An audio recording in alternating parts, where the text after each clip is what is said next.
Hello students, आप लोगों का आज ऑर्गेनिक केमिस्ट्री 12th का स्टार्ट हो रहा है, जिसमें सबसे पहले हम लोग पहला चैप्टर पढ़ेंगे जिसका नाम है halo alkane and halo arenes. सबसे पहले चैप्टर का नाम लिख लीजिएगा, halo alkane and halo arene. Halo arene ये आप लोगों का ऑर्गेनिक केमिस्ट्री का पहला चैप्टर है। सबसे पहले हम लोग जानेंगे हैलो एल्केन क्या होते हैं। हेडिंग डाल लीजिए, हैलो एल्केन। हैलो एल्केन बहुत ध्यान से सुनिएगा, थोड़ा सा एक इंट्रोडक्शन जानेंगे क्या होती है हैलो एल्केन।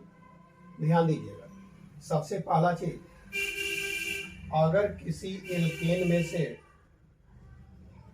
एक हाइड्रोजन हटा दें और उसके स्थान पर हैलोजन जोड़ दें तो जो कंपाउंड बनेगा उसको कहते हैं हैलो एल्केन।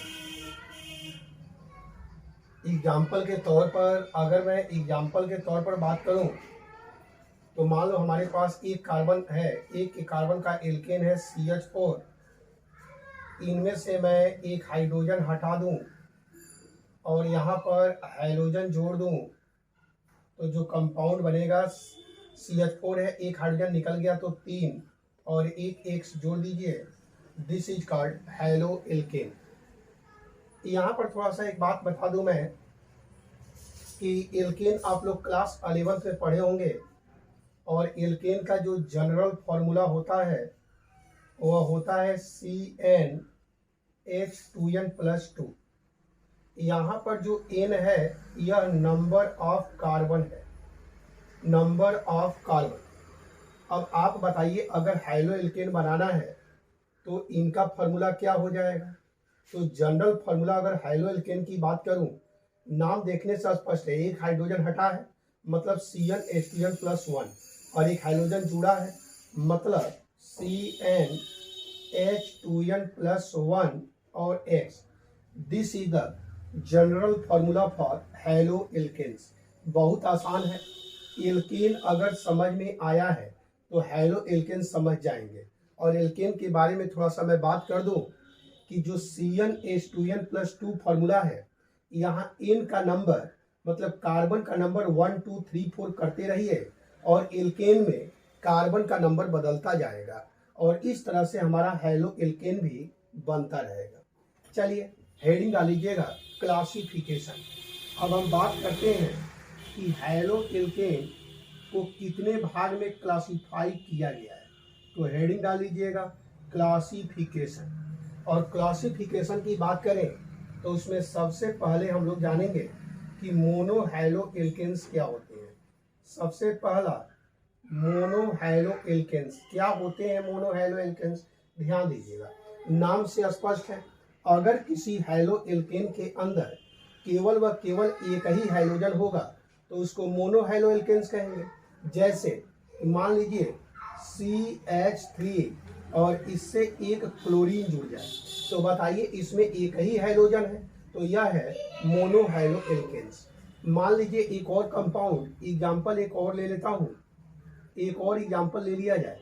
मान लीजिए हमारे पास 2 कार्बन है और इससे एक हाइड्रोजन जुड़ गया तो ये भी देखिए हाइड्रोजन एक है, हाइड्रोजन एक है, ये दोनों के दोनों कंपाउंड मोनो हैलो एल्केन्स है। यहाँ पर मैं एक बात बता दूं, बहुत ध्यान से सुनिएगा यहाँ पर, कि अगर इसी मोनो हैलो एल्केन्स की बात करूं तो यह यहाँ पर अगर ध्यान दीजिए कि अगर इसी मोनो हैलो एल्केन्स की बात करूं तो मान लो हमारे पास CH2 और यहाँ पर Cl है, लेकिन यहाँ से हमसे एक R जुड़ गया। आप देख सकते हैं कि हाइड्रोजन से जुड़े हुए कार्बन से केवल व केवल एक ही एल्काइल जुड़ा है, इसका मतलब यह प्राइमरी हैलो एल्केन्स है। चलिए अगर इसी में मैं मतलब ये प्राइमरी हैलो एल्केन्स है, प्राइमरी हैलो एल्केन्स है, प्राइमरी हैलो एल्केन्स है। एक चीज मैं बता दूं, मोनो हैलो एल्केन्स को ही हम लोग इल्काइल हैलाइड कहते हैं। क्या कहते हैं जी? इल्काइल हैलाइड। ये दिमाग में बैठा लीजिएगा कि जो भी हैलो एल्केन्स है, जो मोनो हैलो एल्केन्स है, इसी को हम लोग कहते हैं इल्काइल हैलाइड। तो इसको हम लोग इल्काइल हैलाइड भी कह सकते हैं। और चूंकि इस कार्बन से एक ही आर जुड़ा है, इसलिए हम लोग इसको प्राइमरी कहेंगे। क्लियर?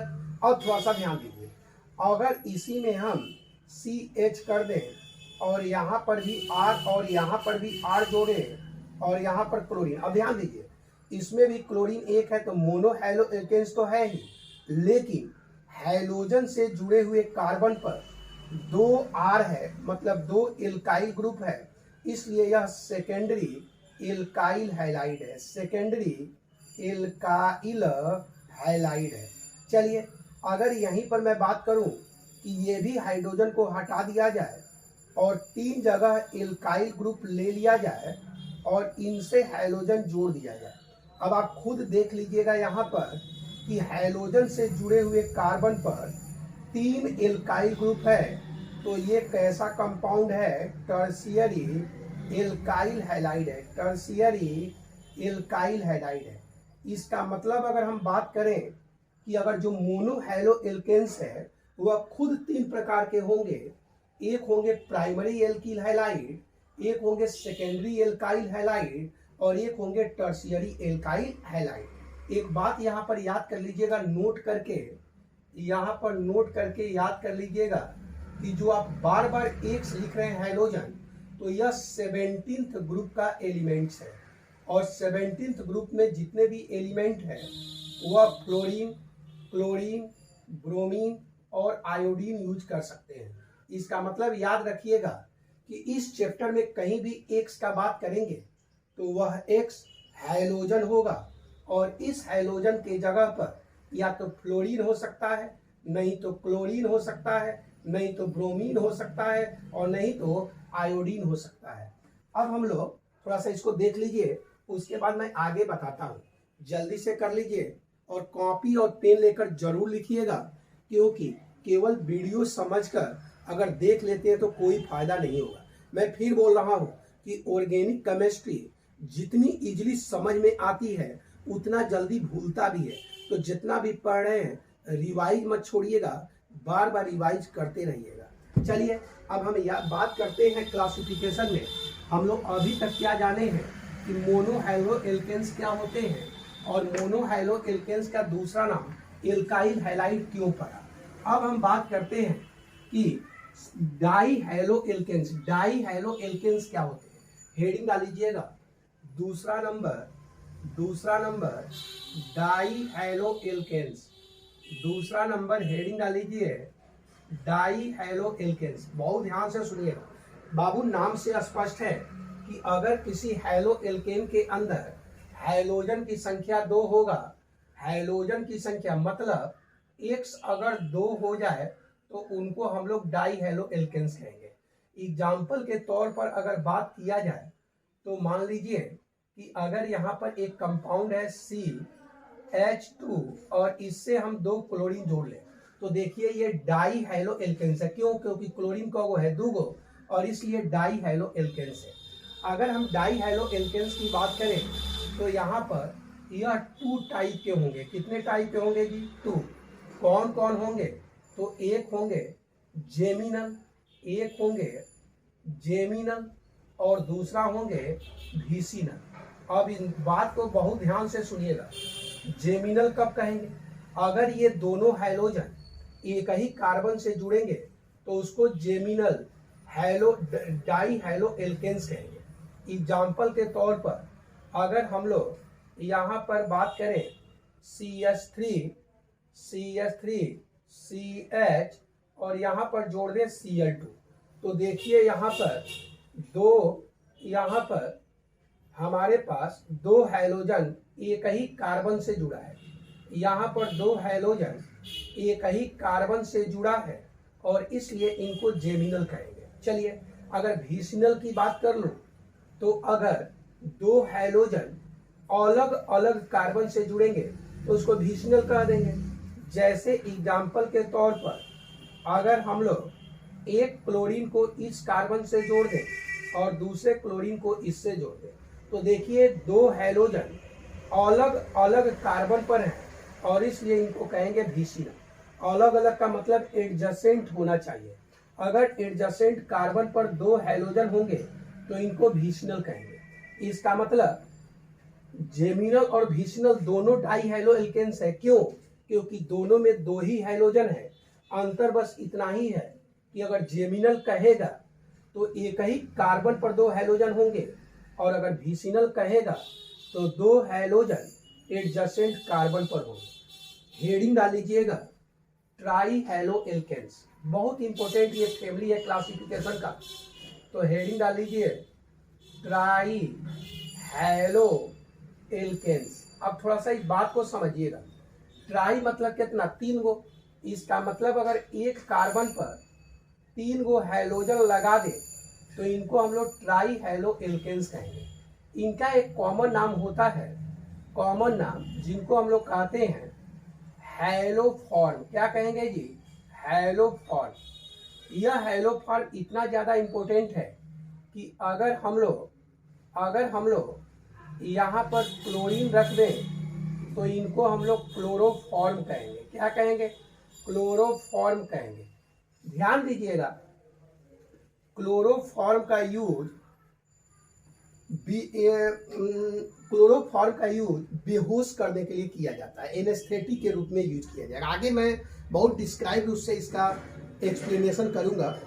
चलिए, अगर यहीं पर हम लोग ब्रोमीन लगा दें तो इनका नाम हो जाएगा ब्रोमोफॉर्म। क्या हो जाएगा जी? ब्रोमोफॉर्म। अगर यहीं पर हम लोग आयोडीन 3 गो लगा दें तो इनको हम लोग कहेंगे आयोडोफॉर्म। क्या कहेंगे जी? आयोडोफॉर्म। इनका यूज एंटीसेप्टिक के रूप में करते हैं। अब बात ये हो रही है कि आगे मैं वर्णन करूंगा कि एंटीसेप्टिक क्या होंगे, एंटीसेप्टिक क्या होंगे, बहुत डिस्क्राइब रूप से पढ़ेंगे। लेकिन अभी समझ लीजिए कि आयोडोफॉर्म का यूज एंटीसेप्टिक के रूप में करते हैं। चलिए, तो यहाँ पर हम लोग थोड़ा सा हैलो एल्केन के ट्राई फॉर्म के रूप में जाने। ट्राई मतलब 3 गो हैलोजन होंगे और ये हैलो, इनका एक और नाम होगा हैलोफॉर्म। और ये जो हैलोफॉर्म होंगे अगर हैलोजन बदल दे तो इनका नाम बदल जाएगा। क्लोरीन के लिए क्लोरोफॉर्म, ब्रोमीन के लिए ब्रोमोफॉर्म, आयोडीन के लिए आयोडोफॉर्म। याद रखिएगा, क्लोरोफॉर्म का यूज बेहोश करने के लिए करेंगे, एनेस्थेटिक के रूप में करेंगे, जबकि आयोडोफॉर्म का यूज एंटीसेप्टिक के रूप में करेंगे। इसी तरह हम लोग टेट्रा हैलो एल्केन्स और भी आगे हम लोग पढ़ते जाएंगे। चलिए, अब हेडिंग डालीजिएगा इलाइल हैलाइड। हेडिंग डालीजिएगा, ये भी क्लासिफिकेशन है, इलाइल हैलाइड। अब बात थोड़ा सा समझिएगा। अभी तक हम लोग क्या जाने कि जो मोनो हैलो एल्केन्स है उनको एल्काइल हैलाइड कहते थे, लेकिन अब हम लोग जान रहे हैं कि इलाइल हैलाइड क्या है। बहुत ध्यान से सुनिएगा, इलाइल हैलाइड क्या है? अगर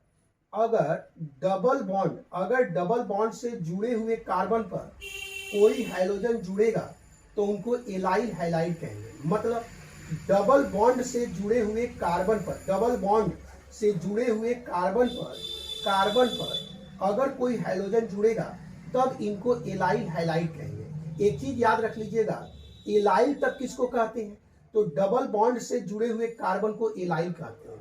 मतलब यहाँ पर हम बात करें तो इस ग्रुप को हम लोग कहेंगे इलाइल। वैलेंसी थोड़ा पूरा कर लीजिए।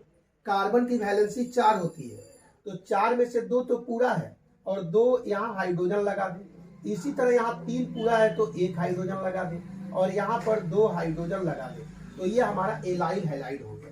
चलिए, एक और एग्जाम्पल आ जाइए। मान लीजिए हमारे पास एग्जाम्पल नंबर 2, जैसे मान लीजिए कि यहाँ पर एक बेंजीन रिंग ले लें और इनसे एक हाइड्रोजन जोड़ दें, तो ये भी इलाइल हैलाइड है। क्यों है? देखिए थोड़ा सा कि डबल बॉन्ड से जुड़े हुए कार्बन पर नहीं, ये नहीं होगा। कौन इलाइल हैलाइड होगा? अगर इनसे हाइड्रोजन जोड़ दे। देख सकते हैं, डबल बॉन्ड से जुड़े हुए कार्बन पर अगर हाइड्रोजन जोड़ेंगे तो इनको हम लोग इलाइल हैलाइड कहेंगे। बहुत ध्यान से समझिएगा इस बात को। तो इलाइल हैलाइड है क्या? कि अगर डबल बॉन्ड से जुड़े हुए कार्बन पर हाइड्रोजन जुड़ता है तब इनको इलाइल हैलाइड कहते हैं। क्लियर हो गया होगा? याद रखिए इस बात को, डबल बॉन्ड से जुड़े हुए कार्बन को इलाइल कार्बन कहेंगे और इस पर जो हैलोजन होगा उसको इलाइल हैलाइड कहेंगे। चलिए अब हेडिंग डाल लीजिएगा विनाइल हैलाइड। विनाइल हैलाइड बहुत आसान है, देखिए कितना आसान है। विनाइल हैलाइड हेडिंग डाल लीजिएगा विनाइल हैलाइड, हेडिंग डाल लीजिएगा विनाइल हैलाइड। अभी तो इंट्रोडक्शन पढ़ है, कुछ है ही नहीं इसमें। हेडिंग डाल लीजिएगा विनाइल हैलाइड, हेडिंग डाल लीजिए विनाइल, विनाइल हैलाइड। अब ध्यान दीजिएगा क्या होता है विनाइल हैलाइड, ध्यान दीजिएगा। अगर कोई हैलोजन डबल बॉन्ड से डायरेक्टली जुड़ा है तब इनको विनाइल हैलाइड कहेंगे। जैसे मान लो हमारे पास यहाँ पर डबल बॉन्ड है और इनसे डायरेक्टली हमारे पास कोई हैलोजन जुड़ा है, कोई हैलोजन जुड़ा है। अब देख सकते हैं कि डबल बॉन्ड से जो कार्बन जुड़ा है उससे डायरेक्टली अगर हैलोजन जुड़ा है तो उनको विनाइल हैलाइड कहेंगे। तो ये ग्रुप हमारे पास, ये जो ग्रुप है ना, तो इन्हीं को क्या कहेंगे, विनाइल, क्या कहेंगे, विनाइल ग्रुप। तो याद रखिएगा इस बात को कि विनाइल हैलाइड क्या होगा, अगर कोई हैलोजन डबल बॉन्ड से डायरेक्टली जुड़ा है, डबल बॉन्ड से डायरेक्टली जुड़ा है तो उसको विनाइल हैलाइड कहेंगे। एग्जाम्पल के तौर पर एक और एग्जाम्पल थोड़ा सा देख लीजिएगा कि मान लो हमारे पास एक बेंजीन रिंग है, बेंजीन रिंग है और इनसे डायरेक्टली हैलोजन जोड़ दें तो इनको भी कहेंगे विनाइल हैलाइड। क्या कहेंगे जी, विनाइल हैलाइड। चलिए हेडिंग डाल लीजिएगा बेंजाइल हैलाइड। क्या नाम होगा जी, बेंजाइल, बेंजाइल हैलाइड। अब ध्यान दीजिए लड़के गलती कहाँ करते हैं, यहाँ पर देखते हैं कि बेंजीन पर एगो हैलोजन जोड़ दें या बेंजाइल हैलाइड हो जाता है, बिल्कुल गलत है। करते क्या है जी, यह एक प्रकार का एलाइल हैलाइड है। क्या है जी, एलाइल हैलाइड है, यह एक प्रकार का एलाइल हैलाइड है। बहुत ध्यान से सुनिएगा बेंजाइल हैलाइड क्या होता है। अगर हम लोग बेंजीन पर कोई कार्बन जोड़ दें, कोई कार्बन जोड़ दें और इस कार्बन पर हैलोजन जोड़ दें तो इनको कहते हैं बेंजाइल हैलाइड। इसका मतलब बेंजीन पर अगर कार्बन जोड़ दें और इस कार्बन पर हैलोजन जोड़ेंगे तब इस ग्रुप को तो हम लोग बेंजाइल कहते हैं। क्या कहते हैं जी, बेंजाइल, बेंजाइल हैलाइड। बहुत ध्यान से इस बात को समझिएगा। तो बेंजाइल क्या होता है जी, अगर सही से कहे तो बेंजीन पर CH2 हो तो इस पूरे ग्रुप को कहते हैं बेंजाइल, बेंजाइल।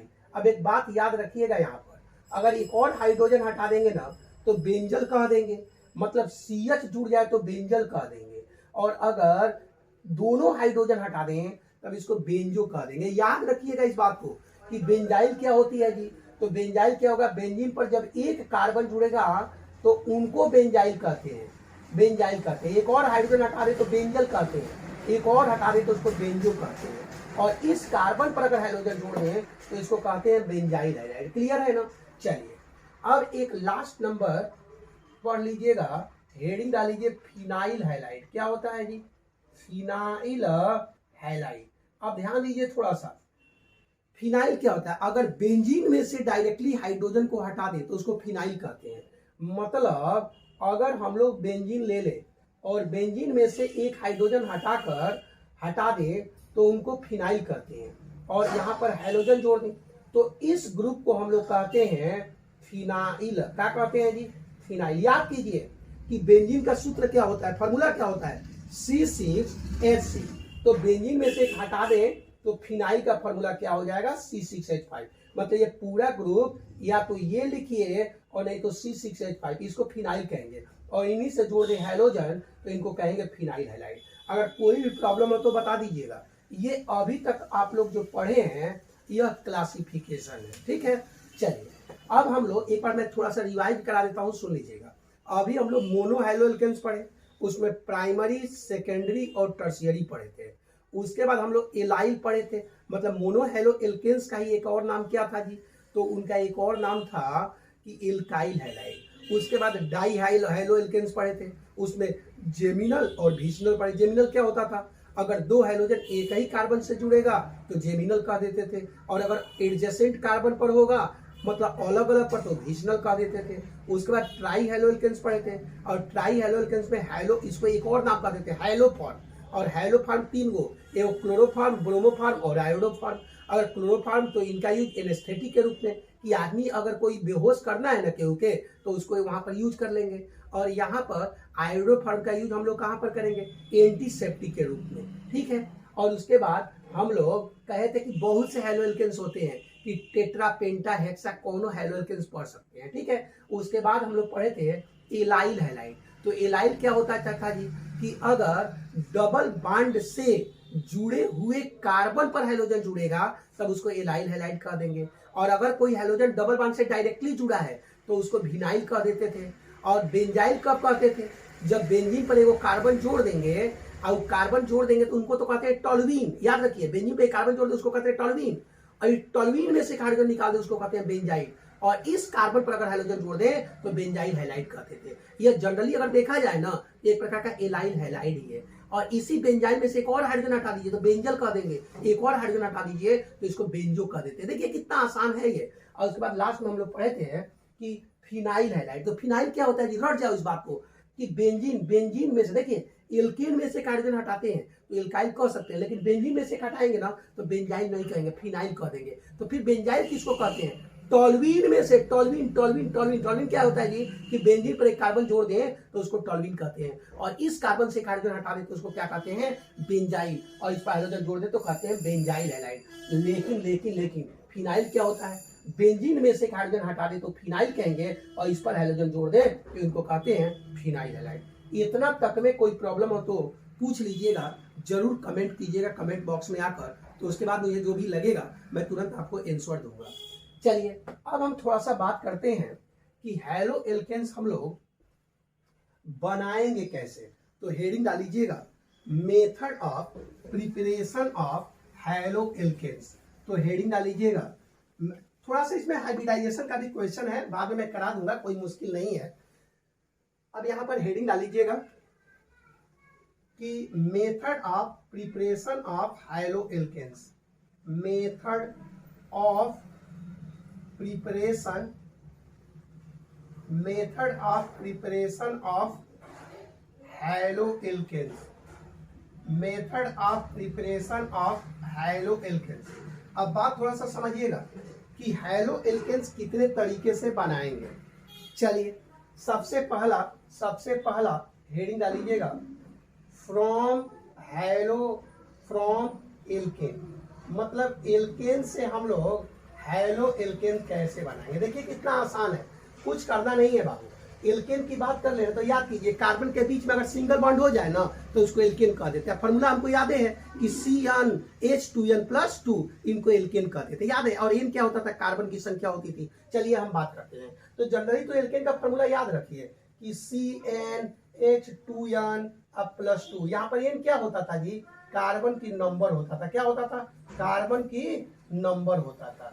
चलिए अब हम थोड़ा सा बात करते हैं कि एल्केन से हेलो एल्केन कैसे बनाते हैं। आप लोग खुद समझिए, हेलो एल्केन बनाना ना तो उसमें हेलोजन जोड़ना पड़ेगा, तो हेलोजन से डायरेक्टली रिएक्शन करा दीजिए। चलिए तो एल्केन की बात करते हैं। तो मान लो बाबू यहाँ पर CH4 है, एक कार्बन वाला एल्केन लेते हैं और इनका हम लोग रिएक्शन करा देते हैं। मान लो हेलोजन की जगह क्लोरीन से करा देते हैं। चलिए बहुत आसान है, देखिए क्या होगा, सब्स्टिट्यूशन हो जाएगा। कैसे होगा जी, तो यहाँ पर एक हाइड्रोजन हटेगा और एक क्लोरीन जुड़ जाएगा, तो प्रोडक्ट क्या आ गया, CH3 और एक क्लोरीन जुड़ गया तो बन गया CH3Cl और प्लस बन गया HCl। अब थोड़ा सा याद रखिएगा, अगर ये जो ये बना है ना मोनो, देखिए ये क्लोरीन है तो हम लोग कह सकते हैं कि मोनोक्लोरोमीथेन। इसका नाम है मीथेन। इसका नाम क्या है, ये कार्बन है तो नाम क्या है, याद कीजिए। आईपैक नाम पहले भी मैं बता चुका हूँ क्लास 11th में। तो एक कार्बन तो मीथेन कहेंगे, ठीक है। अब यहाँ पर देखिए क्लोरीन एक है तो क्लोरीन के मोनोक्लोरोमीथेन, या एक और नाम कहते हैं मिथाइल क्लोराइड। क्या कहेंगे जी, मिथाइल क्लोराइड। अच्छे, अगर हम लोग यहाँ, ये रिएक्शन अभी रुकता नहीं है, ध्यान दीजिए। ये जो बना है ना, ये फिर से क्लोरीन से रिएक्शन कर जाता है, और रिएक्शन करेगा तो क्या, फिर वही काम, एक हाइड्रोजन हटेगा और एक क्लोरीन जुड़ जाएगा तो प्रोडक्ट हो जाएगा CH2Cl2 और फिर बन जाएगा HCl। देखिए अभी हाइड्रोजन तो फिर भी सब्स्टिट्यूशन होगा, और यहाँ पर फिर से क्लोरीन से रिएक्शन करा दें, फिर वही काम, एक हाइड्रोजन हटेगा और एक क्लोरीन जुड़ जाएगा। अब प्रोडक्ट क्या आ गया जी, CHCl3 और प्लस HCl।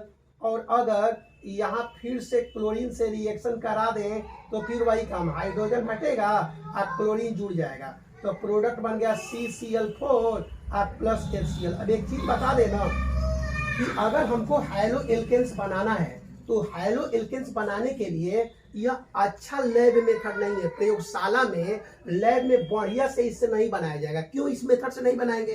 क्योंकि बना रहे हैं हैलो एल्केन्स, कोई को हैलो एल्केन्स बन रहा है, ये एगो बन रहा है, एगो डाई हैलो एल्केन्स बन रहा है, एगो ट्राई हैलो एल्केन्स बन रहा है, एगो टेट्रा हैलो एल्केन्स, और एक के साथ इतना बन जाएगा तो एक मिक्सचर बन जाएगा। तो इसमें से बताइए अकेले कैसे प्राप्त हुआ? नहीं हुआ तो परेशानी होगी कंपाउंड को अलग करने में। तो इसलिए यह लैब मेथड अच्छा नहीं है। लेकिन यह मेथड इंडस्ट्री में बनाने के लिए अच्छा। क्यों? क्योंकि इंडस्ट्री में जब चारों बनेंगे ना तो इनको आसानी से एक एक को अलग कर लेंगे और हमको जो मोनोक्लोरो एल्केन चाहिए वो आसानी से प्राप्त हो जाएगा। क्लियर? अब एक चीज यहाँ पर याद रखिएगा, नोट में एक पॉइंट बोल रहा हूँ, बहुत ध्यान से सुनिएगा। अगर हम लोग इस एल्केन के प्रति हैलोजन की ये कई बार ये क्वेश्चन आया है कि हैलोजन में कौन तेजी से रिएक्शन करता है, तो याद रखिएगा अगर एल्केन के प्रति इस हैलोजन की रिएक्टिविटी ऑर्डर पूछा जाए तो रिएक्टिविटी ऑर्डर पूछेगा ना तो यहाँ पर एक पॉइंट याद रखिएगा कि हैलोजन की अगर रिएक्टिविटी ऑर्डर पूछा जाए, कई बार ये क्वेश्चन आया है, याद रखिएगा अगर रिएक्टिविटी ऑर्डर पूछा जाए तो क्या होगा जी? याद कीजिए, फ्लोरीन है, क्लोरीन है, ब्रोमीन है और आयोडीन है, तो सबसे तेजी से करेगा फ्लोरीन। अरे याद है फ्रूटिकल बढ़िया आता है 17 ग्रुप, तो फ्रूटी कल बढ़िया आता है, और शादी उदी का माहौल होता है तो उसमें देखते हैं कि पेप्सी वेप्सी चलता है, तो ये होगा नहीं भूलेगा ये फ्रूटिकल बढ़िया आता है। तो फ्लोरीन, ओकरा बाद क्लोरीन, ओकरा बाद ब्रोमीन और ओकरा बाद आयोडीन, तो सबसे तेजी से फ्लोरीन रिएक्शन करता है और सबसे लेट से करता है आयोडीन। अब एक चीज देखिए यहाँ पर ना, अगर फ्लोरीन ले तो फ्लोरीन वाला जनरल किताब में नहीं देता। क्यों? क्योंकि ये बड़ी तेजी से करता है, विस्फोट हो जाता है। जो आदमी लैब में काम करेगा ना, विस्फोट होगा, ग्लास वगैरह फूटेगा तो आदमी ही जल जाएगा, तो बताइए कैसे एक्सपेरिमेंट करेगा? तो इनके साथ ये रिएक्शन होता नहीं है। ठीक है, अब क्लोरीन की बात आ जाइए। क्लोरीन और ब्रोमीन के साथ तनी आसानी से हो रहा है, देखिए यहाँ पर प्रोडक्ट बन रही है, आज सेम टू सेम ना ब्रोमीनों के साथ हो जाएगा। लेकिन आयोडीन के साथ एक प्रॉब्लम है, थोड़ा सा देखिए इस प्रॉब्लम को। अगर यही क्वेश्चन, यही मीथेन अगर आयोडीन के साथ रिएक्शन करा देना तो ध्यान दीजिएगा, यहाँ से हाइड्रोजन हटेगा और यहाँ पर एक iodine, same to same reaction, इसको कहते हैं सब्स्टिट्यूशन रिएक्शन कहते हैं, सब्स्टिट्यूशन। और बाद में बताऊंगा मैकेनिज्म। तो यहाँ पर देखिए तो एक हाइड्रोजन हटेगा, क्या बन गया जी? CH3 और आयोडीन जुड़ गया, अब प्लस बन गया HI। एक बात यहाँ पर मैं बताऊंगा, बहुत ध्यान से सुनिएगा। अब देख रहे हैं अभी तक जो रिएक्शन हम लोग पढ़े थे ना अभी तक, तो वह केवल एक ही तीर का रिवर्सिबल रिएक्शन को दिखा रहा है, एक ही डायरेक्शन में हो रहा है। लेकिन यहाँ देख रहे हैं दो को तीर दिखा है, मतलब वो क्या रहा है ना कि जैसे ही ये हैलो एल्केन्स बनाएंगे ना, ये तुरंत टूट कर इनसे रिएक्शन करके ये बना लेगा। अभी बताइए, आप काम करने गए हैं कि हैलो एल्केन्स बनाएंगे और फिर से आप उहे बना ले रहे हैं, दूसर चीज जाना से शुरू के हुए, बताइए खराब है ना। तो इनको रोकने के लिए कि पीछे न जाए, तो हम लोग यूज करते हैं ऑक्सीडाइजिंग एजेंट यूज करते हैं। क्या यूज करते हैं जी? ऑक्सीडाइजिंग। ये करता क्या है? ऑक्सीडाइजिंग एजेंट याद कर लीजिएगा, कौन ऑक्सीडाइजिंग एजेंट यहाँ यूज करेंगे, तो थोड़ा सा याद कीजिएगा। कॉन्सनट्रेट नाइट्रिक एसिड यूज करते हैं और HiO3 यूज करते हैं, ये दोनों कंपाउंड याद कर लीजिएगा। ये कॉन्सनट्रेट होना चाहिए, कैसा होना चाहिए? कॉन्सनट्रेट। करता क्या है? ऑक्सीडाइजिंग एजेंट है ना, ऑक्सीडाइजिंग एजेंट, तो ये करेगा क्या? ये जो हाइड्रोजन आयोडाइड है ना, हाइड्रोजन आयोडाइड, तो ये हाइड्रोजन आयोडाइड को आयोडीन में ऑक्सीडाइज कर देता है। याद रखिएगा इस बात को। मतलब मान लो कि हम यहाँ पर अगर HiO3 यूज कर लिए तो आयोडीन बन गया, और सातवां में बना लेता है H2O। सातवां में क्या बना? अब देखिए जब हाइड्रोजन आयोडीन में बदल गया तो बताइए दोनों रिएक्शन कर पाएंगे? नहीं, और आसानी से हमको हैलो एल्केन्स बनता रहेगा। तो यहाँ पर ये क्वेश्चन कई बार पूछी गई है कि इस मेथड के द्वारा हम लोग क्लोरो एल्केन और ब्रोमो एल्केन तो बना लेते हैं, आयोडो एल्केन क्यों नहीं बनाते हैं? तो इसलिए क्योंकि यह रिवर्सिबल रिएक्शन है कि जैसे ही हैलो एल्केन बनता है ना, यह इनसे रिएक्शन करके पीछे जाने लगता है, और इनको रोकने के लिए बाहर से क्या डालते हैं? Oxidizing agent. और ये ऑक्सीडाइजिंग एजेंट करता क्या है? हाइड्रोजन आयोडाइड से पकड़ लेगा, पकड़ के खींच लेगा, और खींच के कहता है चल तुम आयोडीन में बदल जाओ, और जैसे ही आयोडीन में बदलेगा रिएक्शन पीछे नहीं जाएगा और आसानी से हमारा हैलो एल्केन्स मिल जाएगा। यहाँ पर एक बात बता दूं मैं, नोट में तीसरा पॉइंट, बहुत ध्यान से इस बात को सुनिएगा। नोट में तीसरा पॉइंट, यहाँ पर एक बात बता दूं, जब मैकेनिज्म हम पढ़ाएंगे आगे इसी में तो आपको क्लियर हो जाएगा। ये जो रिएक्शन होता है ना, वैसे क्लास 11 पे मैं बता चुका हूँ, अगर ये रिएक्शन होता है ना तो ये मैकेनिज्म जो इनका होगा फ्री रेडिकल सब्स्टिट्यूशन होता है, फ्री रेडिकल सब्स्टिट्यूशन रिएक्शन। अब कोई कहेगा सर ये फ्री रेडिकल का है, फ्री रेडिकल सब्स्टिट्यूशन रिएक्शन होता है।